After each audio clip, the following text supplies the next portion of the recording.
Hello friends, welcome back to our channel. இது நான் உங்கள் விக்ரம். இனி நம்ம பார்க்க போற சம்பவம் எங்க நடந்திருக்குன்னு கேட்டீங்கன்னா, மதுரையிலிருந்து திண்டுக்கல் போற அந்த பைபாஸ்ல தான் இந்த சம்பவம் நடந்திருக்கு. அதுவும் எப்போ நடந்தா சொல்லப்படுதுன்னா 2015 வருஷம் சம்பவம் நடந்ததா சொல்லப்படுது. இந்த சம்பவத்தை நம்ம கிட்ட ஷேர் பண்ண நேம் வந்து பாத்தீங்கன்னா ரகுபாலன். இந்த சம்பவம் அவருக்கு நடந்திருக்கான்னு கேட்டீங்கன்னா இல்ல, அவருக்கு நடக்கவே கிடையாது. இவங்களுக்கு பூர்வீகமா ஒரு இடம் இருந்துட்டு இருக்கு. ஸோ அந்த இடத்துல தான் சம்பவம் நடந்திருக்கு. அது என்ன ஏதுன்றது தான் டீட்டெயிலா நம்ம இந்த வீடியோல பார்க்க போறோம். ஸோ ஸ்கிப் பண்ணாம ஃபுல்லா பாருங்க. இப்போ நம்ம சேனலுக்கு ஃபர்ஸ்ட் டைம் வரீங்க, சப்ஸ்கிரைப் பண்ணாம பார்த்துருந்தீங்கன்னா மறக்காம சப்ஸ்கிரைப் பண்ணுங்க. பக்கத்துல பெல் ஐக்கான் இருக்கும், அதை கிளிக் பண்ணி ஆல்ல போட்டீங்கன்னா நான் வீடியோ போஸ்ட் பண்ண உடனே உங்களுக்கு நோட்டிஃபிகேஷன் வந்துடும். ஸோ உங்க ஃப்ரெண்ட்ஸுக்கும் இந்த வீடியோ ஷேர் பண்ணுச்சுன்னா மறக்காம ஷேர் பண்ணிடுங்க, லைக் பண்ணுங்க. உங்களுக்கு ஏதாவது கருத்து தெரிஞ்சுன்னா மறக்காம கமெண்ட் செக்ஷன்ல போஸ்ட் பண்ணிடுங்க.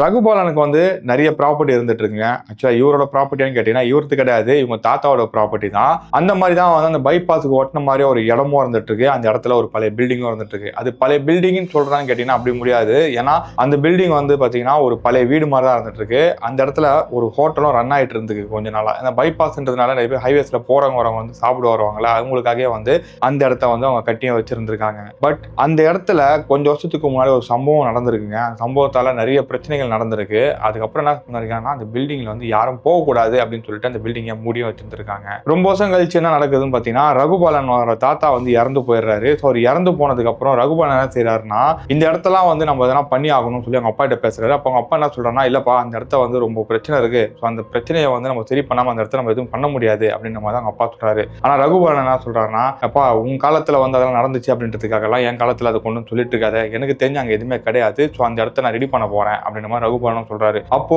அவங்க அப்பா ஒரு கண்டிஷன் போடுறாரு, எக்காரணத்தை கொண்டும் 1வது மாடி 2வது மாடியை மட்டும் ஆக்சஸ் பண்ணாத, 3வது மாடி வேணா நீ எதனா பண்ணிக்கோ, அந்த 2 ஃப்ளோரை மட்டும் விட்டுரு, அந்த ஃப்ளோரை மட்டும் எதுவும் பண்ணாத அப்படின்ற மாதிரி அவங்க அப்பா சொல்றாரு. ஆனா ரகுபாலன் வந்து எதுக்கு அந்த ஃப்ளோரை வந்து போய் இது பண்ணிக்கிட்டு, ஏன்னா இவர் தான் சொல்லிட்டேன்னா அந்த இடத்துல வந்து வேலை பார்க்கணும்னு சொல்றதே வந்து பெரிய விஷயம். ஸோ அப்படி இருக்கும்போது அவங்க அப்பா இந்த 2 ஃப்ளோரை தானே ஆக்சஸ் பண்ண வேணாம்னு சொல்றாரு. அதை விட்டுருவோம், கொஞ்சம் கொஞ்சமா நம்ம எதனா பண்ணிக்கலாம் அப்படின்னு சொல்லிட்டு ரகுபாலன் ஃபர்ஸ்ட் என்ன பிளான் பண்றாருன்னா, கீழே இருக்கிற அந்த கடை இருக்கு பார்த்தீங்களா, அந்த ஹோட்டலை வந்து ரெடி பண்ணணும் அப்படின்னு சொல்லி பிளான் பண்றாரு. ஸோ அவர் பிளான் பண்ண மாதிரியே வெளியூர்ல இருந்து ஆளெல்லாம் கூட்டிட்டு வந்து அதை வந்து ரெனோவேட் பண்ணிடுறாங்க. ஸோ ரகுபாலனுக்கு இன்னொரு பிசினஸும் இருந்துட்டு இருக்கு. அது என்னன்னு பாத்தீங்கன்னா, இந்த மண்புழு வந்து உரம் செய்வாங்க பாத்தீங்களா, அந்த வேலையும் பார்த்துட்டு இருக்காரு. ஸோ அந்த இடத்துல இவர் நிறைய பேரை வந்து நார்த் இந்தியன் தான் கொண்டு வந்து வேலைக்கு வச்சிருந்திருக்காரு. அப்படி வந்து ஒரு நார்த் இந்தியன் பர்சன் வந்து ரொம்ப வருஷத்துக்கு முன்னாடி உங்க கிட்ட வந்து வேலைக்கு சேர்ந்துறாரு. அது வேலைக்கு சேர்ந்ததுக்கு அப்புறம் அந்த ஊர்ல இருக்கிறவங்களும் ஒரு சில பேர் அந்த இடத்துல வந்து வேலை செய்வாங்கல்ல, அதுல ஒரு பொண்ணை பிடிச்சி போய் அந்த பொண்ணை அங்கேயே கல்யாணமும் பண்ணிக்கிறாரு.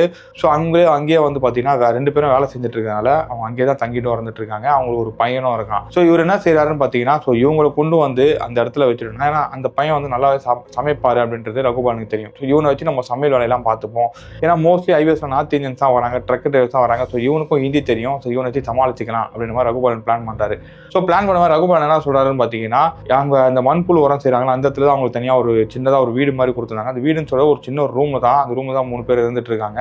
ரகுபாலன் என்ன பண்றாருன்னா, இந்த வீட்டை வந்து மேல இருக்கிற 3வது ஃப்ளோரை வந்து நீ கிளீன் பண்ணி யூஸ் பண்ணிக்கோ அப்படின்னு சொல்றாங்க. ஸோ இவரும் வந்து போய் பாக்குறாரு. போய் பார்த்தோன்னே இவருக்கு ரொம்ப பிடிச்சி போயிருது. ஏன்னா மேலே வந்து ஒரு பெரிய ஹாலு, அது இல்லாமல் ஒரு கிச்சன், அட்டாச் பாத்ரூம், அதெல்லாம் ஒரு ரூமும் இருந்துட்டு இருக்கு.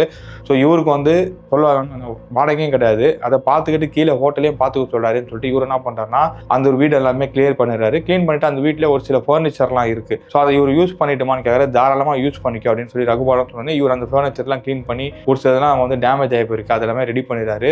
ஸோ ஒரு வாரம் டைம் எடுத்து எல்லாத்தையும் ரெடி பண்ணிட்டு அவங்க ஒய்ஃபையும் பையனையும் கூட்டிட்டு வீட்டுக்கு போயிடுறாங்க. ஸோ போனா அவங்க பையனுக்கும் பிடிச்சிருது. அவங்க பையன் என்ன பண்றான்னு பாத்தீங்கன்னா, நான் இந்த ரூம்ல தான் படுத்துப்பேன் அப்படின்னு சொல்லிடுறான். ஸோ அவங்க அப்பா என்ன பண்றாருன்னா, சரிடா அந்த ரூம்லேயே படுத்துக்கோ அப்படின்னு சொல்லிடுறாரு.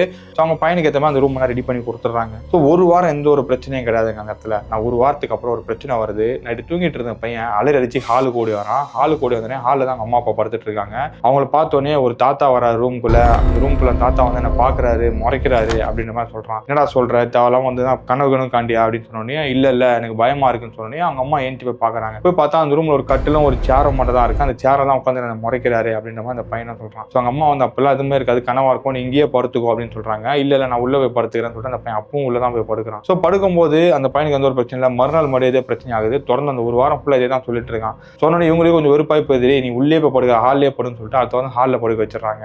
அப்போ ஒரு நாள் நடக்குதுன்னு பாத்தீங்கன்னா, ஹாலில் படுக்கும்போது இவர் வந்து சரி நம்ம அது உள்ள போய் படுத்துவோம், ரொம்ப ஃப்ரீயா படுத்துக்கிறோம்னு சொல்லிட்டு இவர் அந்த ரூம்ல போய் படுக்கிறாரு. அப்படி அந்த ரூம்ல போய் படுக்கும்போது பாத்தீங்கன்னா இவர் இவருக்கு ஒரு கெட்ட கனவு வருது. அந்த கனவுல வந்து பார்த்தீங்கன்னா ஒரு பெரியவர் வராரு. அந்த பெரியவர் வந்துட்டு இது என்னோட இடம், என்னோட இடத்துல உங்களுக்கு என்னடா வேலை, ஒழுங்குமுறையாக இங்கேருந்து கிளம்பி போருங்க, அப்படி இல்லைன்னா நான் உங்களை எல்லாரையும் கொன்னுடுவேன் அப்படின்ற மாதிரி அவர் கனவுல வந்து சொல்றாரு. உடனே ஒரு துடிச்சு பிடிச்சி ஏறிச்சு பார்க்கறாரு. பார்த்தா ஒரு கனவுல பார்த்தோம் அதே உருவம் வந்து இவர் எதிர்க்க அந்த சேர்ல உட்காந்துட்டு இருக்க உருவம் பார்க்கறாரு.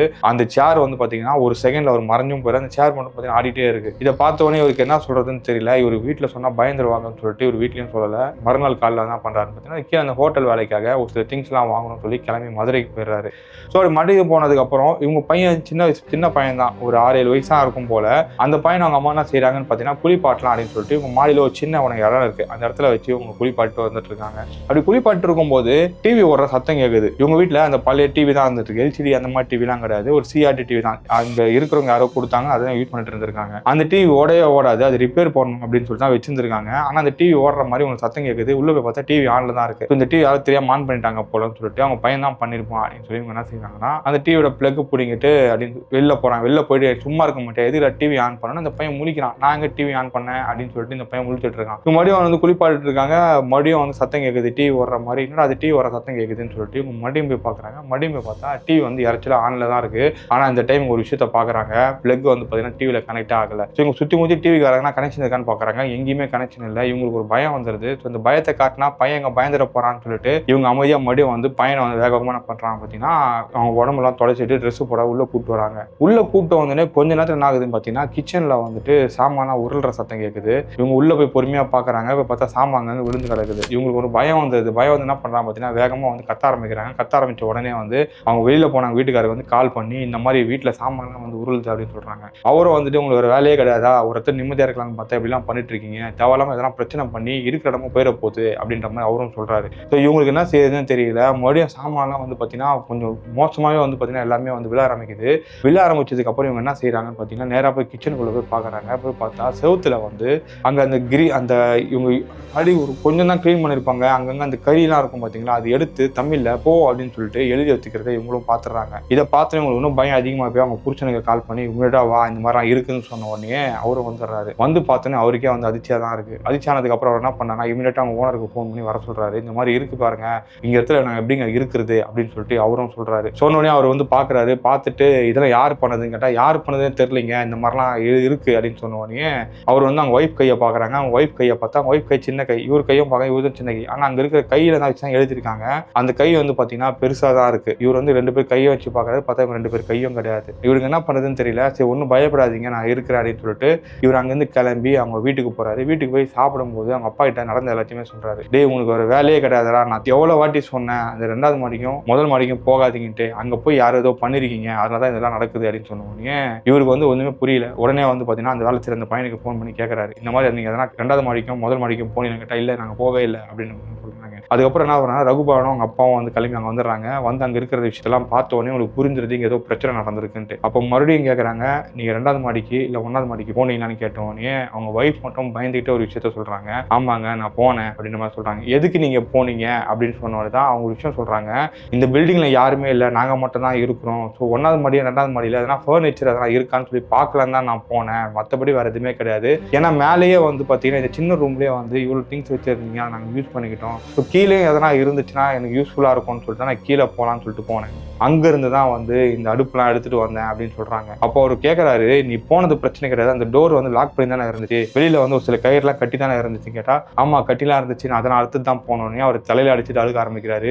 ஏங்க உங்களுக்கு இந்த மாதிரி வேலைன்னா நீங்கள் ஏன் இப்படிலாம் பண்ணிட்டு இருக்கீங்க, உங்களுக்கு நான் வேலை கொடுத்த பெரிய தப்பா அப்படின்னு சொல்லிட்டு அவங்க அப்பா அதோட ரகுபாலுக்கு புரியவே இல்லை. என்னதான் பாச்சு பிரச்சனை, ஏன்ப்பா இந்த பில்டிங் பற்றி பேசினாலே இப்படி டென்ஷனாக வரீங்க அழுகலாம் ஆரம்பிக்கிறீங்கன்னொன்னே அப்போ தான் ஒரு ஃப்ளாஷ் பேக்கப் சொல்ல ஆரம்பிக்கிறாரு. அந்த பில்டிங் வந்து பார்த்தீங்கன்னா ஆக்சுவலி ஒரு வீடாக தான் இருந்திருக்கு. ஸோ அந்த வீடு வந்து பார்த்தீங்கன்னா வீடை சுற்றி தோட்டமும் இருந்திருக்கு. ஸோ என்ன இருக்குன்னு பார்த்தீங்கன்னா அந்த நேஷனல் ஹைவே போடும்போது அந்த இடம் வந்து பார்த்தீங்கன்னா ரோடுக்கு இவங்க கொடுத்துட்டு இருக்காங்க. அது ரோடு கொடுத்ததுனால அந்த இடத்துல வந்து உங்களுக்கு தோட்டமும் இருந்திருக்கு, அந்த தோட்டமும் இதுவாகிட்டு இருக்கு. ஸோ அந்த இடத்துல ரகுபானோட தாத்தா இருக்காரு பார்த்தீங்களா, அவருக்கு ஒரு தம்பியும் இருந்துட்டு இருக்காரு. அந்த தம்பி தான் வந்து பார்த்தீங்கன்னா அந்த இடத்துல இருந்துட்டு இருக்காரு. அவர் ஆக்சுவலாக கொஞ்சம் மனநல பாதிக்கப்பட்டவர். அதனால அவர் வந்து வீட்டுக்கு ஊருக்குள்ளே வச்சிருக்க முடியாது, கொஞ்சம் பிரச்சனை அப்படின்னா தான் இந்த இடத்துல வச்சிருந்திருக்காங்க. பின்னாடி சின்னதாக ஒரு ஊரணின்னு சொல்லுவாங்க, அந்த மாதிரி இடமும் இருந்தது. அது ரொம்ப ட்ரையாக தான் போயிருக்கும் போல. அந்த இடத்துல குப்பை கொட்டுறது இந்த மாதிரிலாம் பண்ணிட்டு இருந்திருப்பாங்களாம். இவர் வந்து இந்த இடத்துல தான் இருப்பாரு, இவர் வெளியில எங்கேயும் போக மாட்டாரு. இவருக்கு வந்து தேவை சுருட்டு இது மட்டும் வாங்கி கொடுத்துட்டு அவர் அங்கேயே இருந்துட்டு இருப்பாரு. ஸோ ஒரு கருத்து என்ன ஆகுதுன்னு பார்த்தீங்கன்னா, இவருக்கு தனியாக இருந்து இவருக்கு என்ன ஆச்சுன்னு தெரியல, ரொம்ப ஆக்ரோஷமாகி கத்துறது இந்த மாதிரிலாம் பண்ணிட்டு வந்துட்டு இருக்காரு. அந்த டைம் ஒரு நாள் ஆகுதுன்னா, இவர் நைட் இங்கே இருக்கும்போது இவர் இங்கே இருக்கிறாருன்னு தெரிஞ்சாவது ஒரு மாந்திரிகவாதி வந்து என்ன பண்ணியிருக்காங்கன்னா, இவரை வசியம் பண்ணியிருக்காங்க. வசியம் பண்ணி இவரை வந்து பார்த்தீங்கன்னா பலி கொடுக்கறதுக்காக ஏதோ ட்ரை பண்ணியிருக்காங்க. இதை வந்து அங்கே வேலை செய்கிற அந்த வாட்ச்மேன் வந்து பார்த்துட்டு இவங்களுக்கு இன்ஃபர்மேஷன் கொடுத்தோம். எல்லாருமே வந்து அந்த மாந்திரிகவாதி வந்து பார்த்தீங்கன்னா அடிச்சு ஊர் விட்டு துரத்திடுறாங்க. ஆனால் அந்த மாந்திரிகவாதி ஏதோ ஒரு விஷயம் பண்ணியிருக்காருல, அதுக்கப்புறம் இவர் அதுலேருந்து பார்த்தீங்கன்னா வெளியே வரல. ரொம்ப நாளாக வந்து அங்கே இருந்து நைட் ஆனால் கத்துறது ஒரு மாதிரி அடம் பிடிக்கிறது மாதிரி தான் பண்ணிட்டு வந்துட்டு இருக்காரு. ஒரு நாள் ஆகுதுன்னா அந்த சேர்ல உட்காந்த மாதிரி ஒரு இறந்தும் போயிடுறாரு. இறந்து போனதுக்கு அப்புறம் அவரை கொண்டு போய் நல்லடக்கமும் பண்ணிடுறாங்க. அந்த அடக்கம் போனதுக்கு அப்புறமா தான் அங்கே நிறைய பிரச்சனை நடக்குது. ஏன்னா கீழே வந்து பார்த்தீங்கன்னா அந்த ரோடுலாம் எடுத்துட்டு ரோடு போட்டதுக்கு அப்புறம் கீழே ஒரு இடம் இருக்குல்ல, அந்த இடத்துல வந்து ஹோட்டல் வைக்கலாம் அப்படின்னு சொல்லிட்டு இவங்க ஹோட்டல் வைக்கிறதுக்காக பிளான் போடுறாங்க. பிளான் போட்டு ஒருத்தங்கிட்ட கொடுத்துட்றாங்க, ஒரு பஞ்சாபி கிட்ட. அவர் அந்த இடத்த வந்து நீட்டாக மெயின்டைன் பண்ணிட்டு தான் இருக்காரு. ஆனால் போக போக என்ன ஆகுதுன்னு பார்த்தீங்கன்னா, அந்த பஞ்சாபி ஃபேமிலியில் ஒருத்தவங்களுக்கு எதனா ஒரு பிரச்சனை நடக்குது. அவங்க ஒய்ஃப் வந்து பார்த்தீங்கன்னா திடீர்னு வந்து மூக்குல இருந்து ரத்தம் வருது, காதுல இருந்து ரத்தம் வருது, கண்ணுல இருந்து ரத்தம் வருது. இந்த மாதிரி விஷயங்கள்லாம் நடக்க ஆரம்பிச்சிருக்கு. இதுக்கு என்ன பண்றதுன்னு தெரியாம அந்த பஞ்சாபி என்ன பண்றாங்கன்னா, ஓனர் கிட்ட சொல்லல, அவருக்கு தெரிஞ்ச ஒரு சில விஷயம்லாம் ட்ரை பண்ணியிருக்காரு. அவர் ட்ரை பண்ணி பார்க்கும்போது தான் இந்த இடத்துல ஒரு பிரேத ஆத்மா சுத்திட்டு இருக்கு. அந்த ஆத்மா தான் வந்து இவ்வளவுக்கும் காரணம். அந்த ஆத்மா வந்து சும்மாலாம் சாவலிங்க. அந்த ஆத்மா மேல ஒரு ஜின்னை ஏவி விட பார்த்துருக்காங்க. அந்த ஜின்னு ஏறின டைம்ல தான் வந்து அந்த மாந்திரிகவாதியும் அடிச்சு தொலைச்சிட்டு இருக்காங்க. அப்போ அந்த ஜின்னுக்கு வந்து கட்டளை கொடுக்கணும். அந்த கட்டளை கொடுக்காதனால அந்த உடம்பே அதை வந்து எடுத்துக்கிட்டு இருக்கு. எடுத்ததுக்கு அப்புறம் வந்து அதுக்கு எதனா ஒன்று பண்ணணும் அப்படின்றதுக்காக டெய்லி நைட் ஆனா வந்து இந்த போற எலியை பிடிச்சி சாப்பிடுறது இந்த மாதிரி விஷயங்கள்லாம் பண்ணிட்டு வந்துட்டு இருக்கு. இது போக போக என்ன இருக்குன்னா, அது ரொம்ப முட்டி போய் அது அந்த உயிரியே வந்து பாத்தீங்கன்னா எடுக்கிறதுக்கு அது சாப்பிட ஆரம்பிச்சிருக்கு. அப்படிதான் அந்த பெரியவர் இறந்து போயிருக்காரு. இதை தெரிஞ்சுனா அந்த பஞ்சாபி சிங்கம் என்ன பண்றாருன்னு பாத்தீங்கன்னா, ஓனர்கிட்டே சொல்லிட்டாங்க, இது கிளம்பிடுறாரு. அவங்களும் எவ்வளவு மாந்திரிகவாதியெல்லாம் கூட்டு ட்ரை பண்றாங்க. பட் அதை வந்து ஓட்டவே முடியல. ஒரு கட்டத்தில் அவங்க என்ன பண்றாங்கன்னா, இந்த இடத்துல நம்ம யூஸ் பண்ணவே வேண்டாம் அப்படின்னு சொல்லிட்டு கீழே இருக்கிற ஃபர்ஸ்ட் ஃப்ளோரை வந்து என்ன பண்ணிடுறாங்கன்னா மாந்திரிக கட்டு போட்டு அடைச்சிடுறாங்க. செகண்ட் ஃப்ளோர் மட்டும் தான் இருக்கு. ஸோ செகண்ட் ஃப்ளோர்ல எந்த ஒரு பிரச்சனை இருக்காது அப்படின்னு சொல்லிட்டு இவங்க அந்த மண்புழு உரம் பண்ணிட்டு இருக்காங்கல்ல, அந்த மூட்டையெல்லாம் கொண்டு வந்து இந்த மேலதான் அடுக்குவாங்களாம். அப்படி மேல அடுக்கும் போது என்ன ஆகுதுன்னா, இவங்க மறுபடியும் 2 மாடி ஏறி இறங்க முடியாதுன்னு சொல்லிட்டு ஒரு சின்ன லிஃப்ட் மாதிரி ஹேண்ட்லேயே வந்து அந்த லோடை ஏற்றுற மாதிரி ஒரு புள்ளி சிஸ்டம் வந்து ரெடி பண்ணியிருக்காங்க. அதுல தான் அந்த லோடெல்லாம் மேலே ஏற்றி இறக்கிருக்காங்க. அப்போ என்ன இருக்குன்னு பார்த்தீங்கன்னா, யூஸ்வலாக ஏற்றும் போது அதுல ஒருத்தர் ஏறி மேலே போறது வழக்கம். அப்படி ஒரு நாள் ஏறும்போது என்ன இருக்குன்னா, அந்த லிஃப்ட் பாதிலே கட்டே அங்கிருந்து கீழே விழுந்திருக்கு. கீழே விழுந்ததுனால அதில் ஒருத்தர் நிப்பார்ல, அவரோட முட்டி 2 முட்டியுமே வந்து உடஞ்சி போயிட்டு இருக்கு. அதுக்கப்புறம் என்ன ஆகுதுன்னு பார்த்தீங்கன்னா, ஏன் எப்படிலாம் நடக்குது அப்படின்னு சொல்லிட்டு இவங்க மேலே போய் மறுபடியும் வந்து பார்க்குறாங்க. பார்த்தோன்னே மேலேயும் அதோட ஆக்கிரமிப்பு இருக்குதுன்னு சொல்லிட்டு இவங்க நல்லாவே தெரிஞ்சிருது.